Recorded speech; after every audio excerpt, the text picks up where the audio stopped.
Hi guys, and welcome back to my channel and to this second part of the beginner's guide to the FX Impact M4. In this episode I'll focus on tuning. So first up I'll present you to the parts that we'll be using in the process, and after that I'll show you how to tune your gun. And let's jump right into it. When you are tuning your gun, there are three components that you'll be using. The first one is the regulator, then there's the quick tune system that you find down here, and then there's the front valve adjuster. But let's start out with the regulator. The regulator you can see as the throttle. So this is where you determine how much power that you are getting out of your gun. So if you're shooting a light ammunition at a low velocity, you will have a low regulator setting, and if you're shooting a heavy ammunition at a high velocity, you'll need a higher reg setting. The regulator looks like this, and it's situated right down here. You adjust it by using a small Allen key, and if you want to increase your pressure on the regulator, you turn it counterclockwise, and if you want to lower the pressure on your regulator, you turn it clockwise. But before you turn it down, I do always recommend that you degas the gun completely. Some might say that you can do it without degassing the system, and that might be true, but you will potentially damage your regulator. So I always degas my system completely before turning the pressure on the regulator down.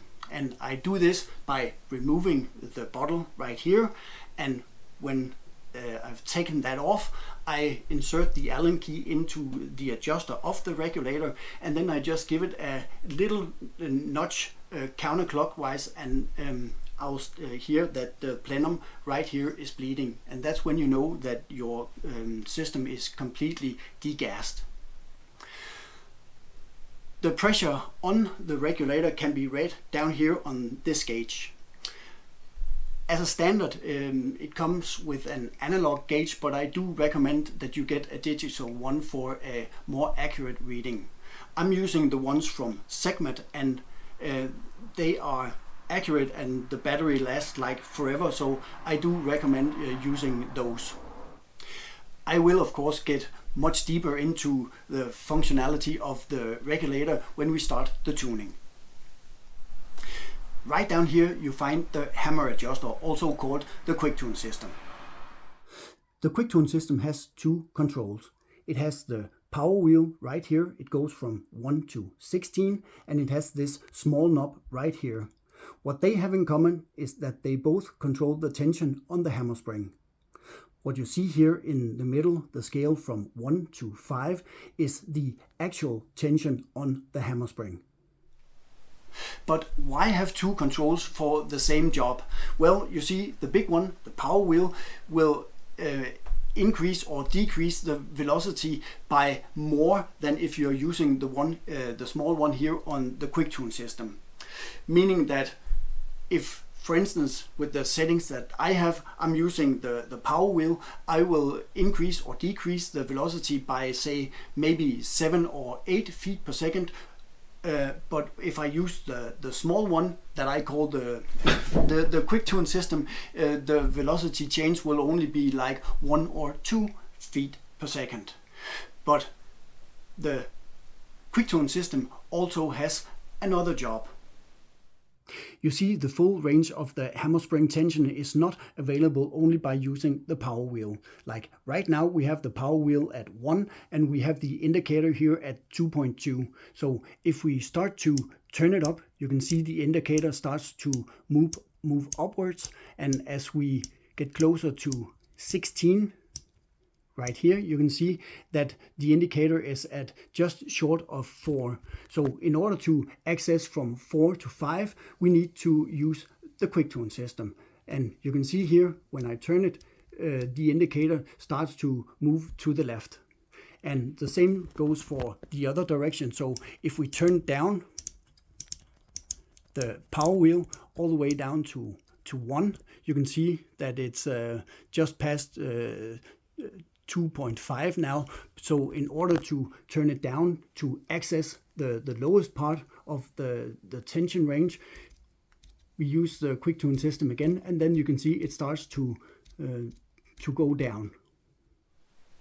So to summarize, the function of the quick tune system is that it is used to increase or decrease the tension on the hammer, so that when it hits the valve, it makes the valve stay open longer if you have much tension on your hammer spring, and if you have less tension on your hammer spring, it won't be open as much, so it won't let so much air through, and thereby it will reduce the velocity. The last component to talk about is the front valve adjuster, and it's situated right here at the end of the block. Let me try to explain the functionality of the front valve adjuster. If we have the valve here and we have the hammer here, when the hammer strikes the valve, it will open. But what the front valve adjuster does is that it decides how much we want the valve to open. So if we adjust it just right, it will not open so much that we lose too much air, and it will improve the harmonics of the gun and thereby improving the accuracy. I'll not talk too much about the front valve in this video, but if you're very keen on learning how to use it after watching this video, you can watch this video where I go through some different methods on how to tune the gun. And now, with all the details in place, it's time to start the tuning.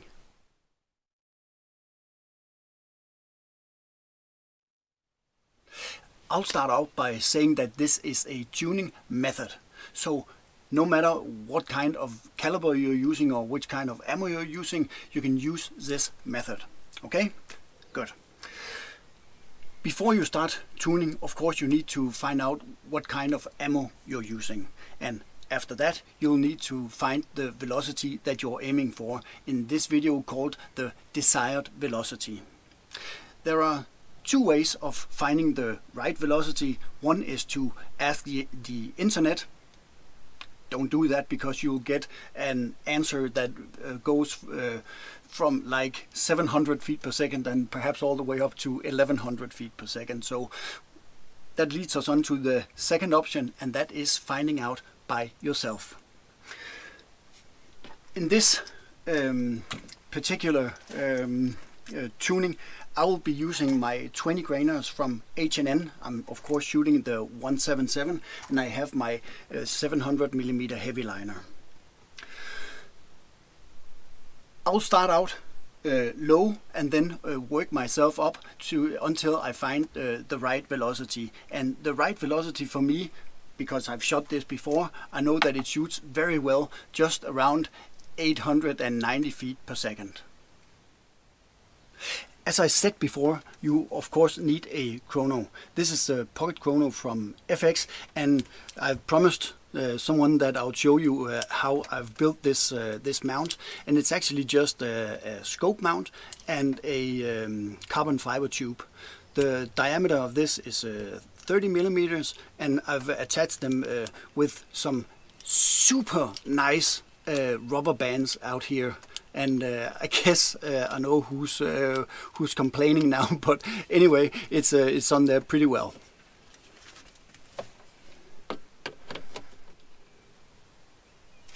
And in order to attach it to the gun like I've done, you need an Arca Swiss rail from Saber Tactical. There are other options out there as well. I know that Eagle Vision makes one as well, and yeah, basically they're all good, but I've chosen the one from Saber Tactical with a little piece of Picatinny here at the end. Now let's start the process. I have my hammer wheel at 1, and I have the quick tune system at just around 2, and I know that the velocity is very low, so I'll work myself up until I hit just around 890 feet per second.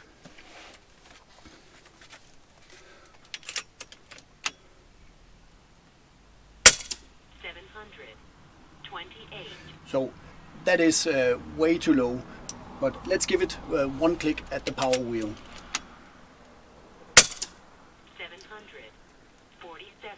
And you can see the big increases in velocity, which is much more than what I said earlier with this change of just 7 or 8 feet per second. But this is because I'm so far off the maximum velocity. So that's why the big steps here in the beginning. So let's give it one more click. 759. You can see we're slowly working our way up. I'll just give it one more click now. 765. And because it's going so slow, I'm just giving it two clicks on the power wheel now. So now I'm at 6. 805. 805. So I'll give it 2 more clicks. And this is how aggressive you can be in the beginning. 840. 2 more clicks. 865.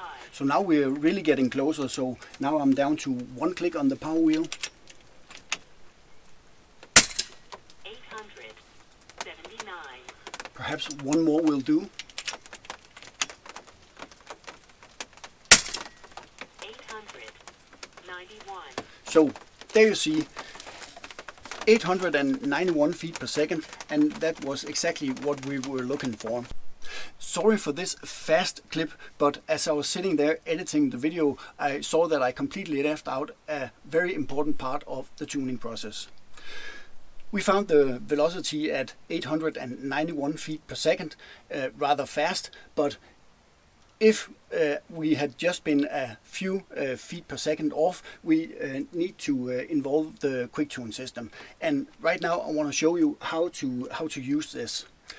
First up, I have the hammer here at 10, the power wheel, and we have the velocity at 888. Perhaps, yeah, maybe a bit faster. 893. Yeah. And if we turn the power wheel down, we have a velocity of 881. And if we turn it 1 click up, it is 907. So let's say that we want a velocity of, let's say, 900 feet per second, and we have our velocity at 891, but the next click when using the power wheel is at 907. So in order to access that range in between, we are going to use the quick tune system. So now let's just take one more shot and see if we are at around these 890 again. 898. And we're not. Yeah, 891. And then let's give it 2 clicks up. 898. And just as an example, give it 2 more clicks. 907. So 4 clicks on the quick tune system equals 1 click at the power wheel. So let's turn it down by 2 clicks again and see where we're at. 898. And that's close enough to the 900. So if we want to access this velocity range between the clicks of the power wheel, we need to use the quick tune system. And this is important, especially in 177, where the ammunition and the barrel is very sensitive to different velocities. It might not be as much a difference if you're shooting bigger calibers, but in 177 it is very important to find the exact right velocity. And of course in bigger calibers it's also it will make a difference, because if we're starting to measure differences in group sizes at 100 yards, this is the difference between a 1.5 centimeter group and a 2 centimeter group. So yeah, let's continue on with the video. What I forgot to mention before I started is that you want to release the front valve adjuster perhaps all the way out to the 4th line. I have it here on the, just past the 2nd line, but what you can do when you have found your velocity is that when you start shooting now, you just turn it in just like half a turn at the time until the velocity starts to drop.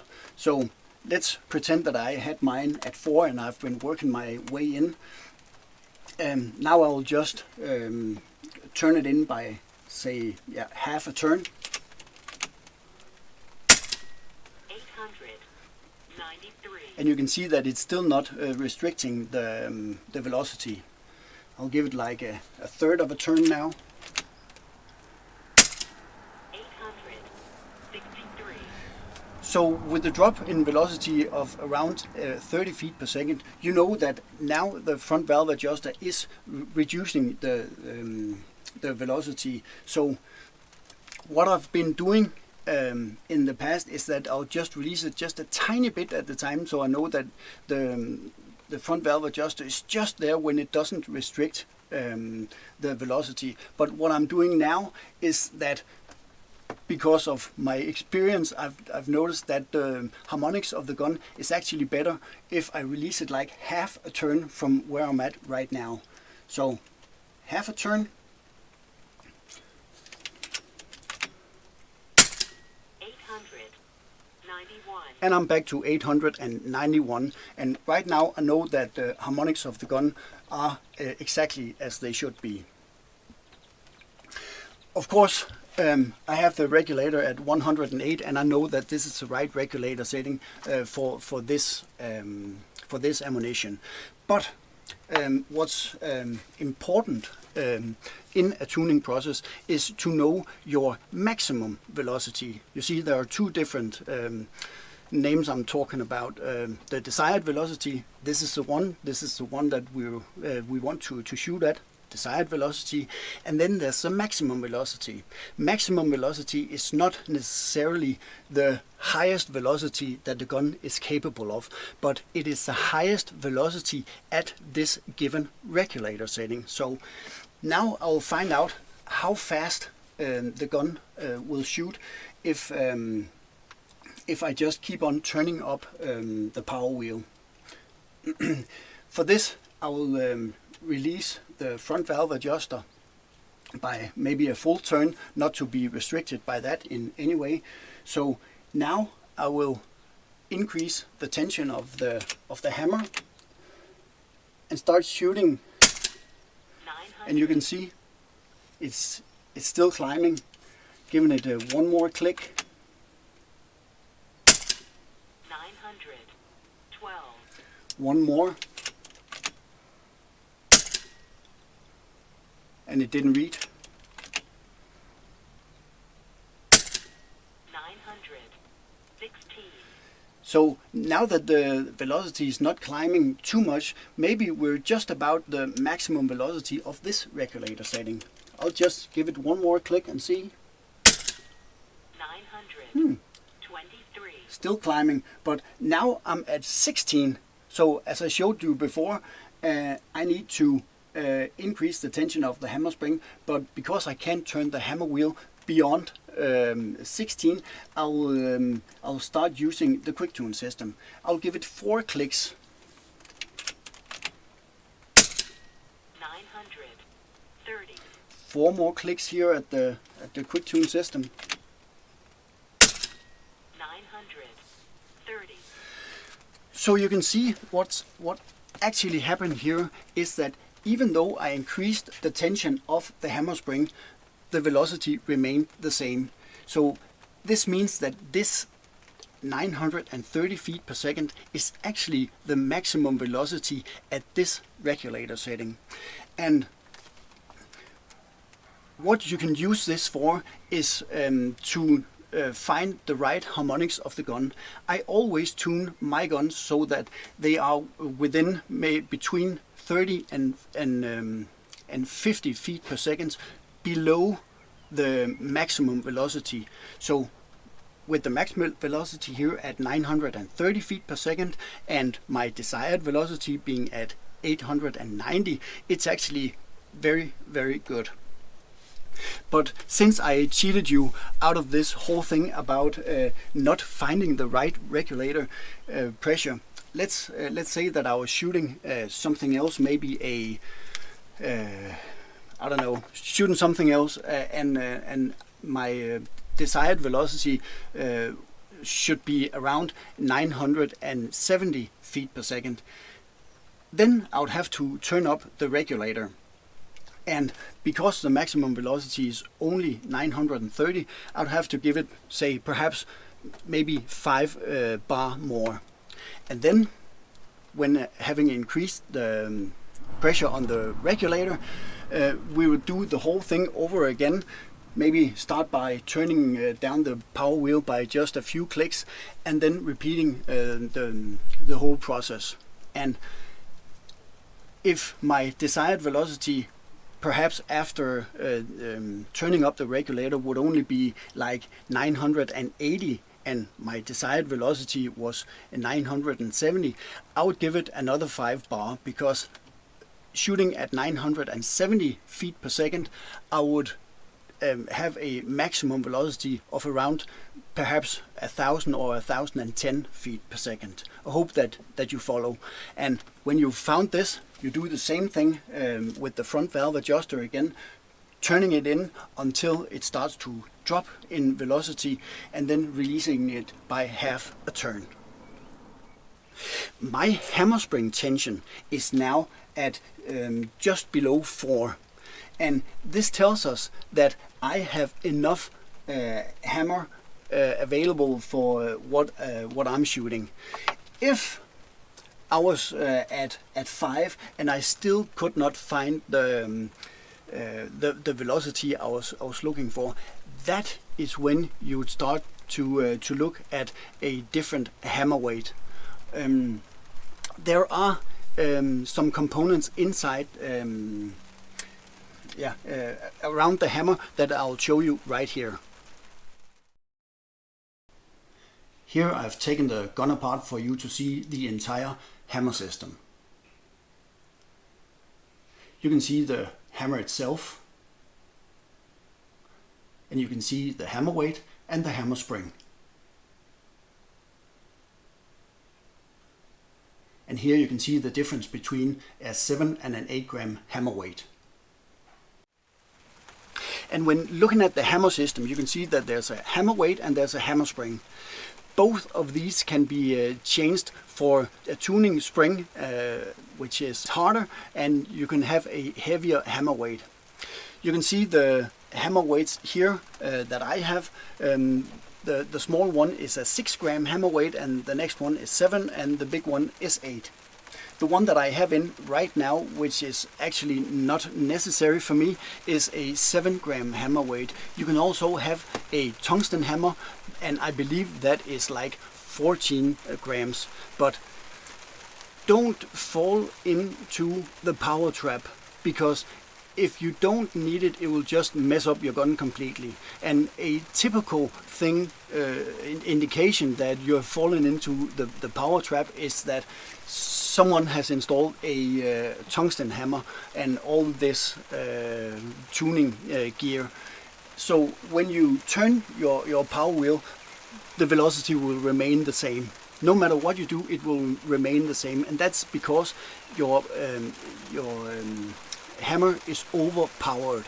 So by having your gun like that, you can't tune it. So please do yourself a favor and do not change anything unless you have maxed out the hammer tension all the way up to 5 and you still haven't found the velocity that you're looking for. This is only necessary when we are talking like very high regulator settings, say perhaps beyond 150 bar. I've shot this gun at 180 and it was perfectly fine, but mine is a 177, and there's a big difference in shooting 177 and, for instance, a 25 caliber in whatever the biggest slug may be in that caliber at a blistering velocity. That's when you start to consider all this tuning gear. Here you can see a spring. That is a tuning spring. It's a weaker valve return spring that is mounted in here behind the front valve adjuster. If you don't need that and you change it anyway, your gun will also be completely messed up. I've had people writing me with big problems because they have changed some of these parts. So don't fall into the power trap. Just saying, only consider it when you have maxed out your power spring. Okay, let's finish it up right there. But that was the higher end. If you're shooting something smaller than this, say that you're, for instance, shooting pellets, and your velocity is too high compared to what your desired velocity is, then you'll have to lower the pressure on the regulator, and of course degassing the whole system before you do so. But if you've come this far and you have found the right velocity, these are some of the groups that you can expect at 100 yards, at least in a 177 shooting the 20 grainers from H&N.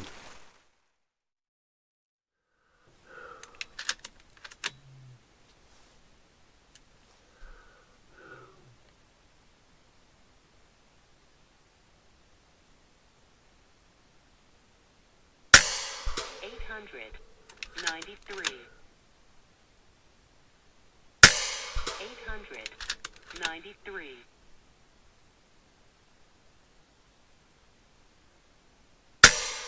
$888.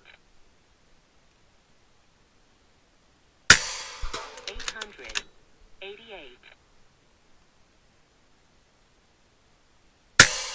$893. Is that's a spectacular group. It's yeah, just maybe 1.5 centimeters, maybe below. That is absolutely beautiful.